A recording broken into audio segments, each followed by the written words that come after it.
परम पूज्य सद्गुरु महाराज के परम नमन।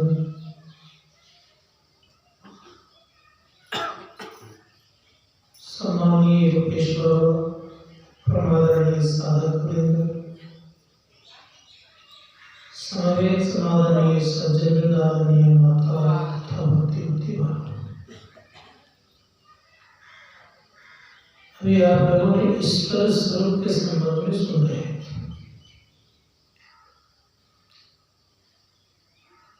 ईश्वर स्वरूप के संबंध में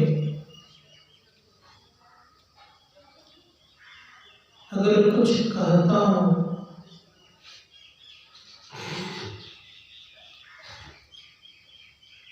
तो ईश्वर का स्वरूप नहीं होगा, क्योंकि वाणी का विषय ईश्वर का स्वरूप नहीं है। संत कबीर साहब कहते हैं, जस कथे तस होत नहीं, जस है तैसा सोय, कहत सुनत सुख उपजे और परमार्थ होय। जैसा हम कहते हैं वैसा परमात्मा है नहीं, लेकिन कहने और सुनने में बड़ा आनंद लगता है। होता क्या है? कब होता यह है कि जब ईश्वर के स्वरूप में कुछ कहते हैं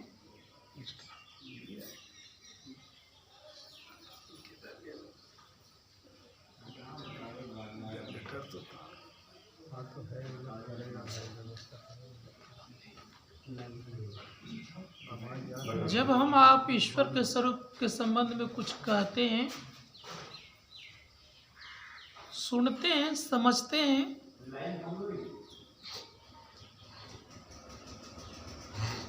तो परमार्थ बनता है। ऋषि मुनिगण कहते हैं कि परमार्थ घर की बातों करने से नहीं बनता।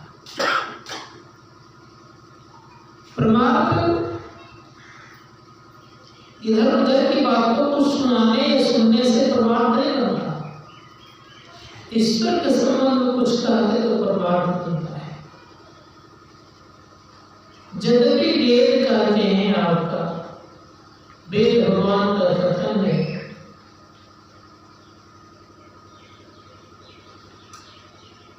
वह ईश्वर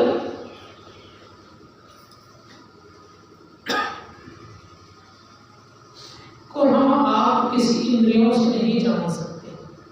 आपने सुना, ओम स्वयं ज्योतिर्प्रथा गीतम वेदे लगाव परिणसम कृते तीर्थ सिंहो हरि तस्य नतुलज।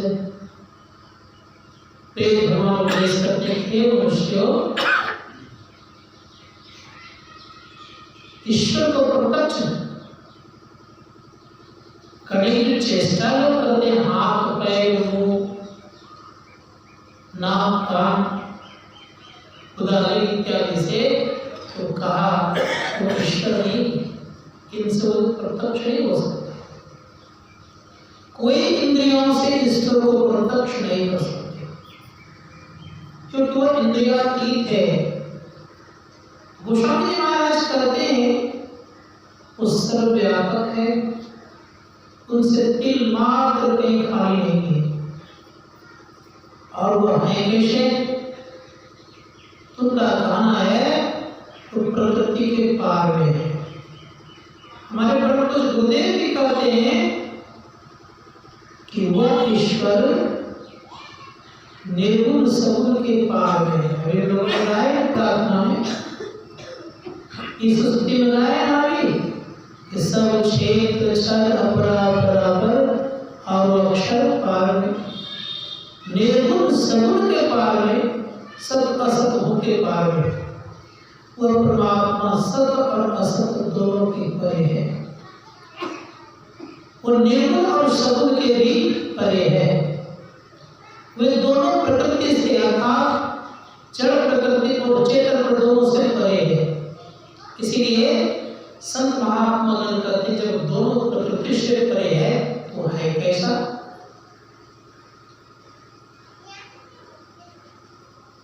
तो गोस्वामी जी कहा जाता है अगुण अधवर गिरा गोतीता समदर्शी अन्वयत अचिता निर्मल निराकार निर्मोहा नित्य निरंजन सुख संतोहा प्रकृति पार प्रभु सद्गुरुवासी ब्रह्मदेव विरज अविनाशी यहाँ मोह कर कारणाई रवि सम तब कबू की जाए। प्रकृति के पार में है, तो क्या कहा? अगुण है, जिसमें कोई गुण नहीं, इसको निर्गुण कहते। अगुण अधवरा गिरावतीता समदर्शी अनवय अजीता, वो समदर्शी है। इस बात को सदैव याद, जो समदर्शी है उसके संबंध में हम क्या कहेंगे? उस सब में व्याप्त है और सबसे परे भी है। व्यापक व्याप्त के पार में भरा भी है और उनसे बाहर भी है। इसके अंदर हर जगह व्याप्त है और इसके परे भी है। जिस प्रकार से इस हॉल में हवा है, उसी प्रकार से परमात्मा भी सर्वत्र है। लेकिन क्या इसी हॉल के अंदर ही हवा केवल समाया हुआ है? बाहर नहीं है, बाहर भी। इस महात्मा कहते जब बाहर भीतर दोनों जगह परमात्मा है, क्या करना पड़ेगा? कैसे जानेंगे? क्या उपाय जानने का? तो गोस्वामी जी महाराज कहते हैं उस परमात्मा को जानना अगर चाहते हो तो उनकी भक्ति करनी पड़ेगी, अर्थात उनके स्वरूप को जानना चाहते हो तो निज स्वरूप को आप जानो। जब तक अपने स्वरूप को नहीं जानोगे तब तक परमात्मा को नहीं जान सकते।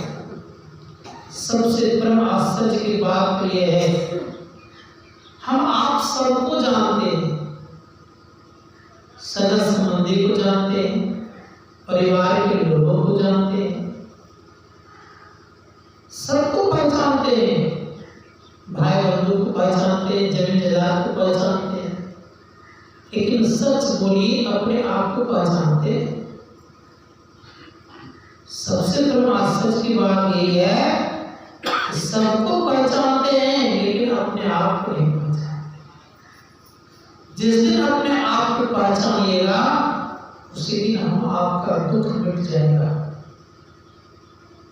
कैसा है? तो कहा जिस प्रकार से वायु सर्वत्र बहते रहता है, हवा सर्वत्र बहती है, ठीक उसी प्रकार से तो परमात्मा सर्वत्र है। तो उपनिषद कार्य करते हैं कि वायु थको गुणम परिवष्टो रूपम रूपको होगा एक स्थान संभूतात्मा उपवैश्य। उपनिषद कार्य कर रहे हैं जिस प्रकार से वायु सर्वत्र बहती है,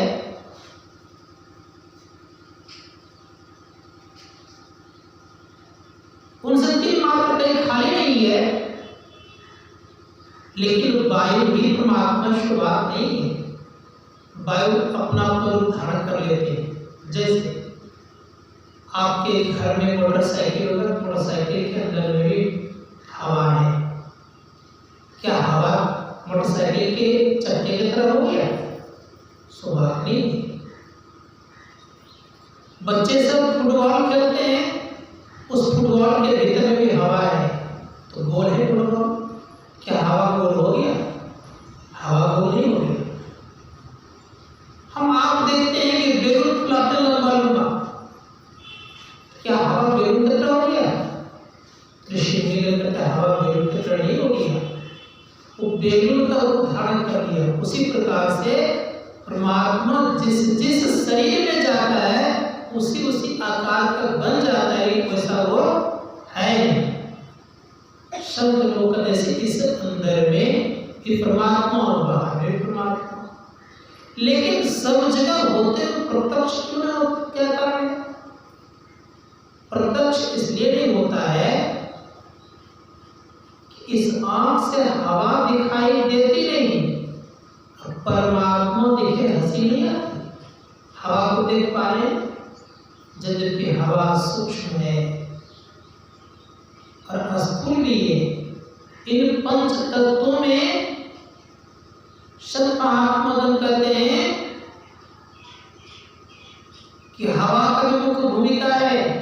मिट्टी से सूक्ष्म होता है जल, जल से सूक्ष्म होता है अग्नि, अग्नि से भी सूक्ष्म है हवा, और हवा सूक्ष्म है आकाश। तो सबका महत्व है। ऋषि मुनिगण कहते हैं इस हॉल में हवा है, इसके अंदर में आप एक घड़ा रख दीजिए, उसमें भी हवा हो जाए। उस घड़ा के भीतर छोटा घड़ा रख दीजिए, उसमें भी हवा हो जाए।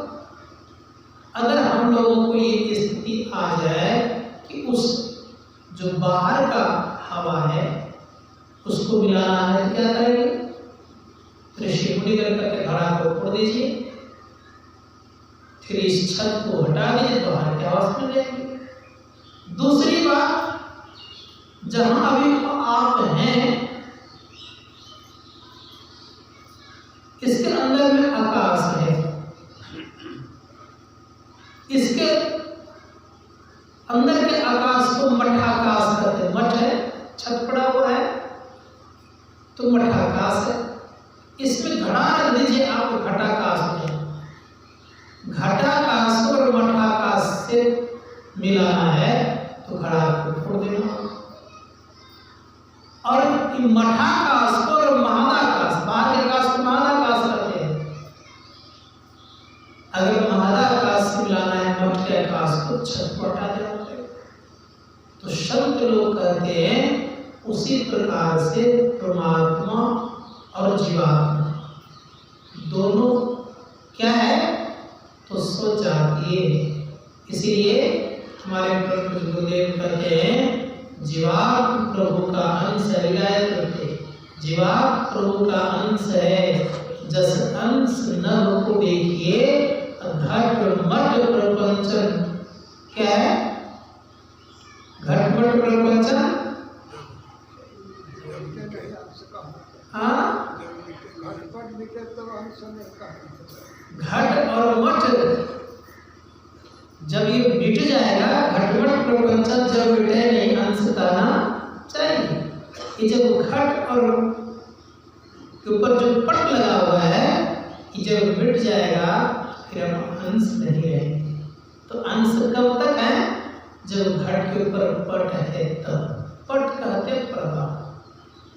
तो गोस्वामी जी महाराज कह रहे हैं कि पट एक दो रहे तब तो उन्होंने कहा कि हृदय जमीन का बहुविधि लागी। उन्होंने पट शब्द को जमीन का बहुत प्रकार के पर्दे लग गए हैं, इसी कारण से परमात्मा देखते नहीं है।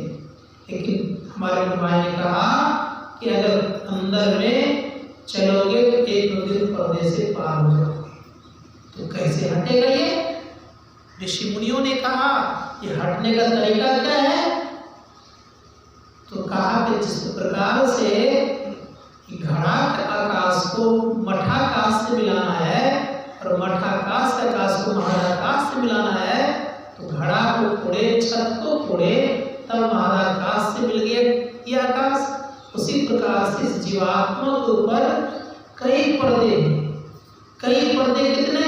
तो गुरु महाराज कहते घट पट तिहु के पार में साईं बसे ये अंतरे। घट के ऊपर 3 पट है। कौन कौन? हमारे गुरु महाराज कहते हैं घट तन प्रकाश और सब पट त्रय। जीव पर है छाल है, कर दृष्टि और ध्वनि योग साधन ये हटाना चाहिए। इनके हटे क्या होगा? इनके हटे माया हटेगी, प्रभु से होगी एकता, और फिर द्वैता नहीं, कुछ असमंजस चाहिए। तो ये क्रिया कैसे हम करेंगे?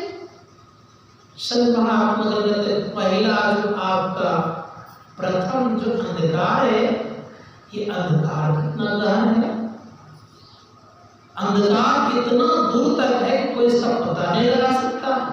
ऋषि मुनि कहते इसी अंधकार को जब पार करोगे तो पहले पर्दे से आप मुक्त हो जाओगे। जैसे पहले पर्दे से मुक्त आप हो जाएंगे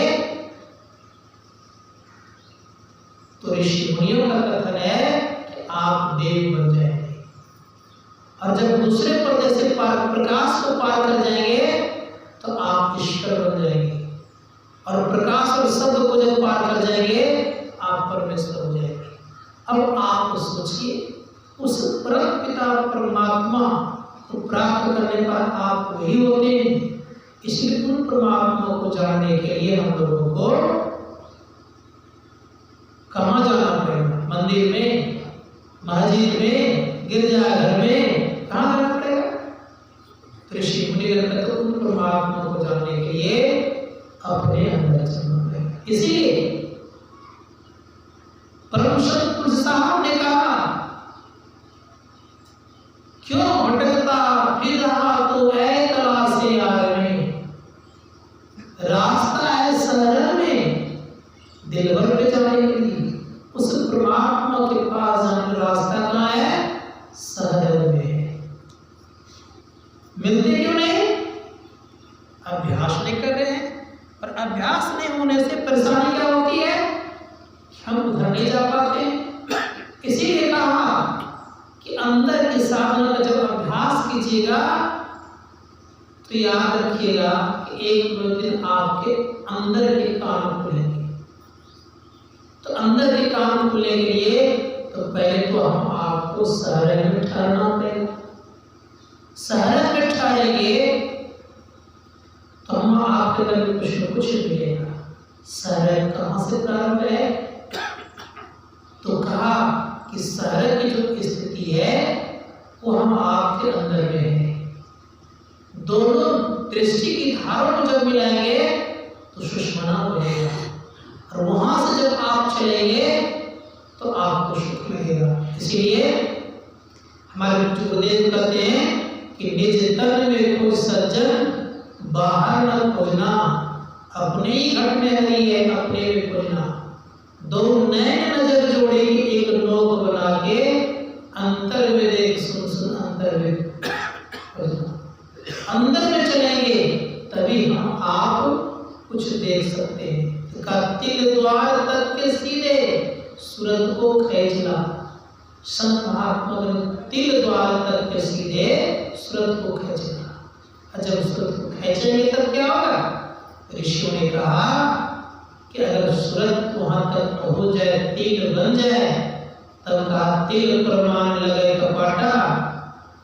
जो तिल के ऊपर जो कपाट लगा है, मकर तार जहांजीर का बाटा, इतना भेद जाने जो कोई तुलसीदास साधने से। कब उसका जो भेद जानता है वो साधक होता है। इसलिए कहा तिल परमात्मा जान जन कोई। संत महात्मा गण करते कोई कोई जानता है, और इस चीज को जानने वाले व्यक्ति क्या होते हैं? साधु कहलाते, साधक कहलाते। गुरु नानक देव जी ने इसी के विषय में कहा कि अगर व्यक्ति दोनों दृष्टि की धारों को जोड़ता है, चाहे वो घर में हो या वो मठ में हो या वन में हो या राजमहल में हो, कहीं भी हो, अगर इस चीज को करता है तो वो योगी है। इसलिए उन्होंने कहा एक दशट करी संसरी जाने जोगी कहिए सोई। तो जोगी बनने के लिए गुरु महाराज सिखाते हैं कि जब जोगी बनोगे तो तुम अपने अंदर में क्या देखोगे? प्रकाश देखोगे। और जोगी नहीं बनोगे तो प्रकाश नहीं देख सकते। तो संत लोग कहते हैं एक दृष्टि की धार को जब जोड़ेंगे तो घर बैठे आप जोगी हैं। घर बैठे आप एक न एक दिन संत बन जाएंगे, कहीं जाने की जरूरत नहीं होगी। तो ऋषि मुनि कहते हैं कितनी बड़ी आत्मशक्ति हो जाएगी। तो कहा जिस प्रकार से परमात्मा को जानने पर परमात्मा ही हो जाते हैं, उसी प्रकार से इतनी शक्ति परमात्मा को प्रत्यय में। तो ऋषियों ने कहा कि कब होगा? सारे आवरण हटाने पर ही होगा। इसलिए आवरण शून्य होने के लिए हम लोगों को चलना पड़ेगा भीतर में। प्रारंभिक स्थिति क्या है?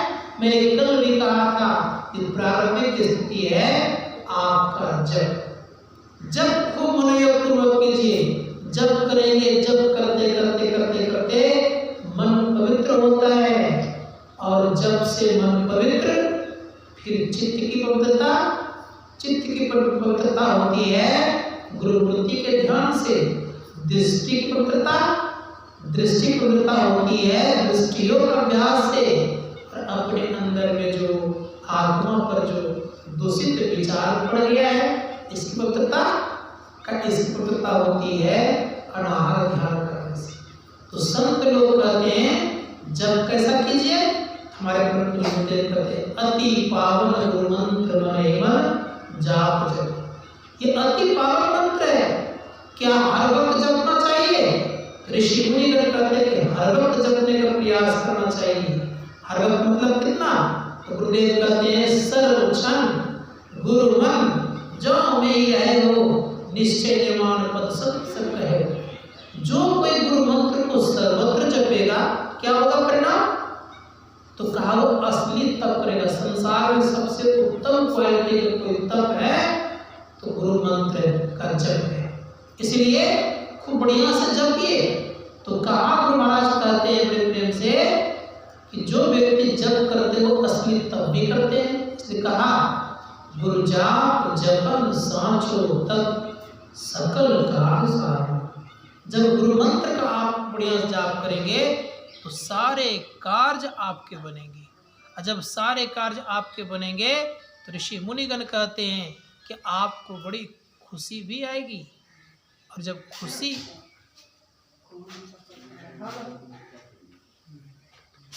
संतों ने कहा इसलिए खूब बढ़िया से जब जपने का प्रयास करने कीजिए। जब के साथ साथ ये भी ख्याल हम आप रखें कि जब करने के लिए हम चलते हैं तो मन से हम आप जप करते हैं, लेकिन जब कैसे किया जाए? तो तुलसी साहब कहते हैं कि दोनों दृष्टि की धारों को अंधकार में अर्थात दृष्टि की धारों को याद रखिएगा। दृष्टि से अंधकार को देखिए और दृष्टि को अंधकार से पकड़िए, अर्थात दृष्टि से अंधकार को पकड़िए। अब मन से मंत्रावृत्ति करिए। जैसे हमारे गुरुदेव ने कहा ध्यानाभ्यास करो सदसद चातक दृष्टि बनाइए। चातक दृष्टि क्या है? चातक दृष्टि ऐसी दृष्टि है, उसके संबंध में थोड़ा जानिए। चातक पक्षी होती है, स्वाति नक्षत्र में मेघ जब लगता है उसी नक्षत्र का केवल पानी पीती है। इधर जितने प्रकार के नदी है, ब्रह्मपुत्र की नदी, गंगा नदी, यमुना नदी, किसी का पानी नहीं पीती है, केवल वो इस स्वाति नक्षत्र के पानी पी करके सालों भर रहती है। संजोग से अगर वह पक्षी उस नक्षत्र के मेघ को देखती है, देखने क्रम में अगर उसको बाण मार दे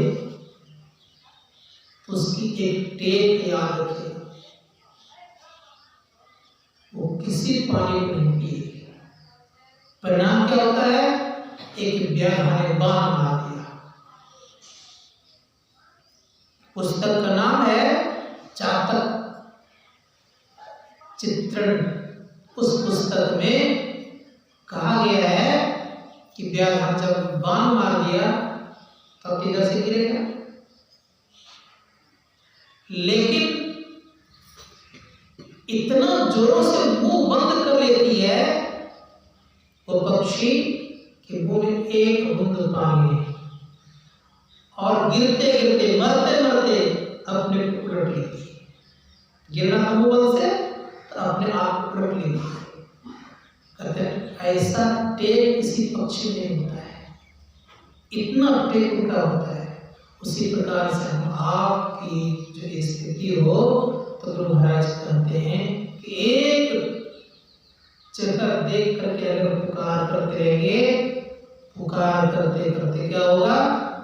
तो जिनको हम पुकारेंगे वो आएंगे। दूसरी बात यह है कि जब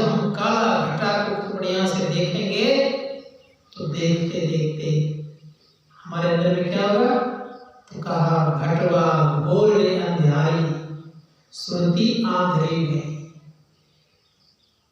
अंधेरी तो हो गई है, लेकिन परिणाम क्या होगा? घट विच अजर तमाशा साधो, घट विच अजर तमाशा, घट की घटा घटा में स्थित अतड़ित जड़ित भयो प्रकाशा साधो, घट विच अजर तमाशा। जब खूब बढ़िया से देखेंगे तो प्रभु गुरुदेव कहते हैं कि ध्यानाभ्यास करो संसदी, चातक दृष्टि बनाई हो, लखत लखत छवि बिंदु प्रभु की ज्योति मंडल सिधाई। देखते देखते हम आपके मन में बिंदु दिख पड़े। ये बिंदु क्या है? तो आपने सुना लखत लखत छवि बिंदु प्रभु की। किनकी छवि है ये प्रभु की छवि है। संत महात्मा कहते प्रभु की छवि को जब हम देखते हैं तो ऋषि मुनिगण कहते हैं कि देखने से बड़ा ही सुख लगता है, बड़ा अच्छा लगता है।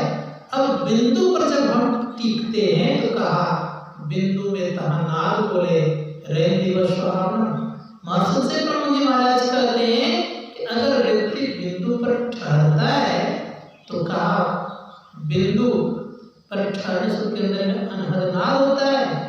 दृष्टि जब बिंदु पर जमती है तो अनहद नाग को सुनता है।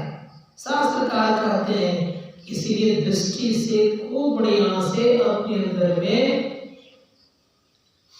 दृष्टि से खूब बढ़िया से अपने अंदर अंधकार को पकड़ेंगे, तब पुकार लगाइएगा सर्वप्रथम गुरुमूर्ति दिखेंगे। गुरुमूर्ति जब ठीक ठीक दिख जाए तब ऋषि मुनिगण कहते हैं तब दृष्टियों का अभ्यास करना चाहिए। दृष्टियों का अभ्यास करते करते क्या होता है? तो स्वतः बिंदु का उदय होता है। बिंदु का परिभाषा क्या? कहा बिंदु उसे कहते हैं केवल जिसमें स्थान हो लेकिन परिमाण नहीं, लंबाई चौड़ाई मोटाई नहीं, उसे हम बिंदु कहते हैं। संसार में ऐसा बिंदु नाम कोई होता नहीं है। रेखा किसे कहते हैं? रेखा कहते जिसमें केवल लंबाई लंबाई नहीं, मोटाई चौड़ाई कुछ नहीं, उसे हम रेखा कहते हैं। कहते ठीक उसी प्रकार से याद रख लीजिएगा जीवन में कि दो रेखाओं के मिलन को हम बिंदु कहते हैं। उसी प्रकार से दोनों दृष्टि की धारें जब जुटेगी तो अपने आप बिंदु का उदय होगा। उस बिंदु को देखने पर मन बड़ा प्रसन्न होगा और उस बिंदु पर जब टिकिएगा तब क्या मिलेगा? हमारे गुरु महाराज कहते हैं कि जिनकी दृष्टि टिकती है, ठहरती है तो क्या मिल जाता है? तो कहा उन्होंने गुरु भेदी का चरण सेव कर भेद भक्त पा लेता है, निशिदिन सूरत अधर पर कर कर अंधकार पड़ जाता है, पीली नीली लाल सफेदी स्याही संख आता है, छट छट छट छट बिजली छटके भोर का तारा दिखाता है। इसी तारा पर ठहरे क्या होगा? चंदा उगत उदय वरयो धूल सब मिल जाता है, उनको परमात्मा का सब मिल जाएगा। सब महात्मा कहते हैं उस सब जब पड़े क्या होगा? हमारे प्रभु गुरुदेव कहते हैं कि हम आपके अंदर में 5 केंद्र हैं, पांचों केंद्रों से आवाज होती है। इसलिए कहा बजती है 5 नौबतें सुन एक एक को, प्रति एक पे चढ़ जाके निज नाम। जो प्रत्येक केंद्र की जो आवाज को पकड़ता है साधक, क्या होता है? एक केंद्र दूसरे केंद्र के शब्द को पकड़ाता है। आगे जब बढ़ते हैं साधक का अंतिम केंद्र परमात्मा का जिसका पंचम बजे दूरस जहाँ आप विराजे तो गुरु की कृपा से नहीं था पहुंची होना है। ये किन कृपा चाहिए? उस परमपिता परमात्मा कृपा चाहिए। इसीलिए उस परमपिता परमात्मा कृपा प्राप्त करने के लिए हम लोगों को रोज चलना पड़ेगा। किधर? अंदर की तरफ। रोज चलते हैं अंदर की तरफ, लेकिन किधर से आते हैं? तो आँख से आ जाते हैं कंठ में, कंठ से आते हैं हृदय में। खूब सोते लगता है आज बहुत अच्छी नींद आ गई। आते तो रोज आइए, एक दिन छूटते नहीं आने के लिए, लेकिन संत लोग कहते हैं ऊपर की तरफ चलोगे तो और सुख लगेगा। नीचे चल रहा था, नीचे हम लोग चल रहे हैं तो सुखानुभूति कर रहे हैं। जिस दिन नींद नहीं आती उस दिन मन बेचैन होता है कि नहीं होता है? उसी प्रकार से याद रखिए, तो नीचे थोड़ा सा नहीं आते तो बेचैन हो जाते हैं। हम लोग कभी ऊपर जाने के लिए बेचैन हुए? ऊपर अगर चलिएगा तो और सुख अनुभूति होगी, विशेष सुख लगेगा। इधर आने पर ज्ञान नहीं होता, उधर आने पर ज्ञान भी होता है, सुख भी लगता है और ज्ञान भी होता है। संतों ने कहा उधर चलने से अपने घर की तरफ चलेंगे और इधर चलने से हम संसार में भटकते रहेंगे। तो अपने घर की तरफ चलने के लिए ऊपर जाना पड़ेगा। तो इसी को बड़े प्रेम से संत कबीर साहब कहते हैं कि चलना कहाँ से है? तो कहा नैनो माही मन बसे निकस जाए कि और गुरुगम है तो परख ले नाम कर गुरु। का मन कहाँ बसता है? कहा नैनों के मन में बसता है। अब कौन नैन में है? तो बहुवचन का प्रयोग किया गया है, एक वचन नहीं है, बहुवचन है। कहा नैनो माही, अर्थात इसी को परम पूज्य गुरुदेव कहते हैं मन तुम बसो तीसरो नैना महात्मा से चल दीजिए। उपनिषद काय कहते हैं कि बिंदु मध्य जीवात्मा सूक्ष्म रूप में वर्तते, बिंदु के मध्य में जीवात्मा है और सूक्ष्म रूप से विराजमान है। तो हम आपको इसका ध्यान देना होगा कि अगर हम वहां से चलेंगे तो किधर जाएंगे? महात्मा से चल दीजिए रे, तब नीचे जाना है, ऊपर जाना होगा। ऊपर किधर? आकाश की तरफ। संत महात्मा गण कहते आकाश की तरफ, मतलब नैना आकाश से चलना प्रारंभ करेंगे तो चलते चलते कहाँ चलेंगे? कब वहां तक चल सकते हैं जहां तक कि शब्द है। शब्द के बाद चलना नहीं होता। संसार में आप चलते ही कभी रास्ता खत्म होगा, लेकिन अंदर का चलने से एक व्यक्ति रास्ता खत्म हो जाता है। तो गुरु महाराज कहते हैं कि जब आप दृष्टि टिकाते हैं बिंदु पर, तो बिंदु पर टिकाते जब पूर्ण प्रकाश को प्राप्त करते हैं तो एक व्यक्ति क्या स्थिति होती है कि आपका स्थूल देह छूटता है। स्थूल देह छूटने से स्थूल देह का शुरुआत ऋषि मुनि गण कहते हैं स्थूल देह का शुरुआत होता है उदार चक्र से प्रारंभ होता है और कहाँ तक है? तो परम पूज्य गुरुदेव ने कहा है कि जब व्यक्ति सहज दल कमल में पूर्ण प्रकाश को देखता है, यहाँ तक तो स्थूल जगत है, इसके पार में सूक्ष्म शरीर है। उस शरीर सूक्ष्म शरीर में जब प्रवेश कर क्या दिखता हुआ?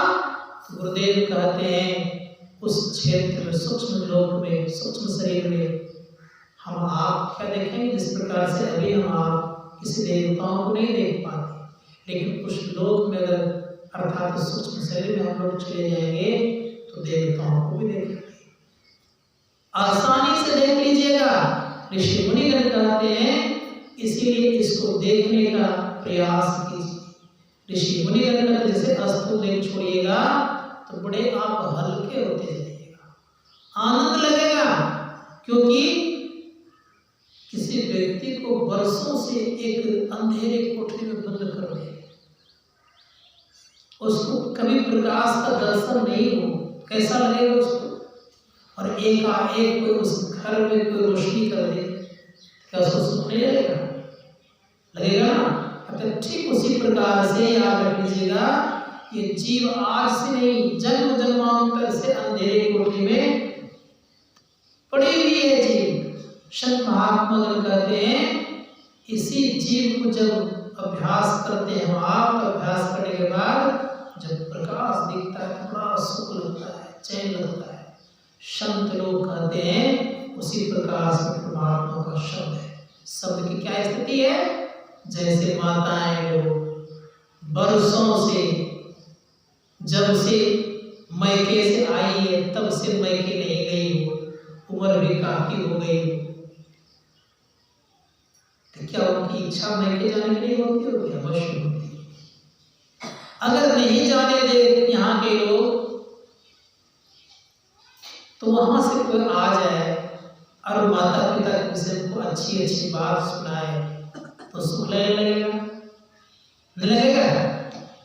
ठीक उसी प्रकार से याद रख लीजिएगा कि हम जीवात्मा उस परमात्मा के अंश हैं, वो अंशी हम अंश हैं। उनका संदेश वाहक रूप में संत सदगुरु तो है ही, लेकिन बिंदु और नाद जब मिलता है तो जीव को बड़ा सुख लगता है। संत लोग तो उसी सुख के दरमियान में अपने सारे दुख इधर के भूल जाते हैं। फिर उसको सुनने के बाद दुख का मुख देखना नहीं पड़ता है। इसी शास्त्रकार कहते हैं सुख को सुनने के लिए, उस सुख को प्राप्त करने के लिए अपने घर की आवाज को सुनिए। निज घर में निज प्रभु को पावे अति उल्सावेगा। अपने घर में जाइएगा किसको प्राप्त कीजिएगा, अर्थात जो माता पिता दोनों है उनको प्राप्त कर लीजिएगा। निज घर में निज प्रभु को पावे अति उल्सावेगा। निज घर से तात्पर्य ये स्थूल देह आपका घर नहीं है, तब सूक्ष्म भी आपका घर नहीं है, कारण भी आपका घर नहीं है और महाकारण भी आपका घर नहीं है। तब कौन सा घर है? का चैतन्य घर आपका है। कब उस चैतन्य घर में क्या होगा? अपने को पहचानिएगा और परमात्मा को भी पहचान लीजिएगा।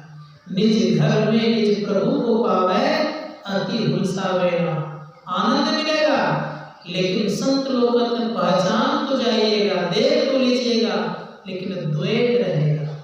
द्वैत को जब मिटा दीजिएगा तब क्या हो जाएगा? हम प्रभु एक ही होई, द्वंद्व और द्वैत रहे नहीं कोई। मेरी ऐसी आरती कीजिए, भव महाजन बहु के संसार में आना नहीं होगा। इस क्रिया को करने के लिए यही ध्यान